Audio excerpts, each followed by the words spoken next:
Selamat siang, yang terhormat dosen pengampu, Ibu Insu Malawat, dan teman-teman yang saya banggakan. Terima kasih atas kesempatannya. Perkenalkan, saya Rahel Turunat, NIM 2023-61010. Saya akan membahas tentang sastra daerah, salah satu cerita rakyat, cerita Amise Mambora dari daerah Serowi, Kabupaten Kepulauan Yapen.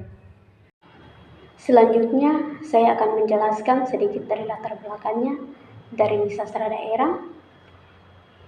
Sastra daerah adalah bagian dari kebudayaan yang mempunyai nilai-nilai positif dalam kehidupan masyarakat yang patut dilestarikan, dikembangkan, dan dimanfaatkan guna mendukung penyebar luas khazanah budaya Nusantara. Sastra daerah termasuk di dalamnya cerita rakyat. Cerita rakyat merupakan bagian dari sastra daerah yang masih tersebar dalam bentuk lisan dan berfungsi sebagai pengungkap alam pikiran, sikap, serta nilai budaya. Pendukungnya menuju ke arah pembentukan kepribadian yang lebih martabat. Selain itu, cerita rakyat juga berperan sebagai wahana pemahaman gagasan dan pewarisan tata nilai yang tumbuh dalam masyarakat. Cerita rakyat merupakan tradisi dan kebudayaan yang memiliki oleh sekelompok masyarakat di suatu daerah yang diwariskan turun-temurun secara lisan.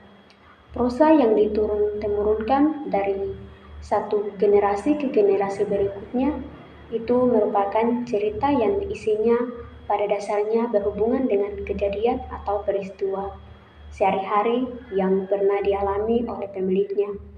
Bentuk cerita rakyat yang diwariskan turun-temurun secara lisan pada suatu kelompok masyarakat dapat dibedakan menjadi mitos, legenda, dan dongeng.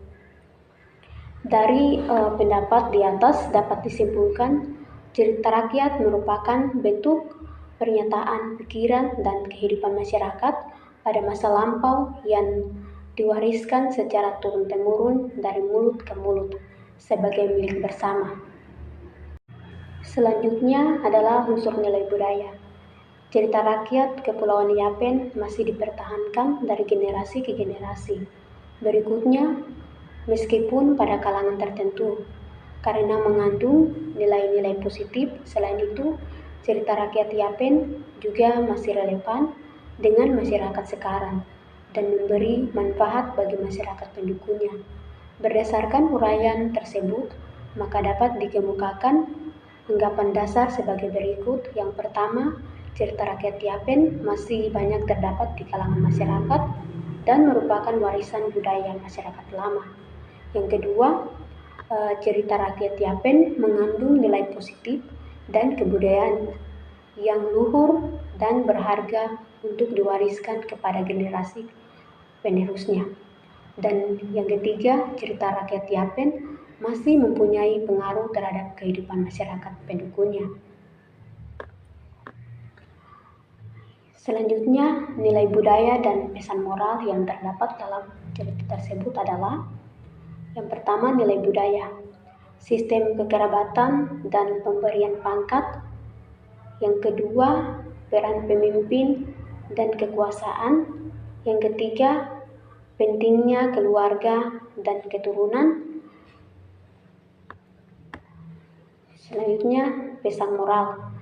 Yang pesan moral adalah cerita ini memberikan pesan moral tentang pentingnya kekuasaan dan tanggung jawab meninggalkan warisan yang baik, kesetiaan dan kepercayaan, serta perjuangan dan pengorbanan. Demikian penjelasan dari saya. Mohon maaf ada salah kata. Sekian dan terima kasih.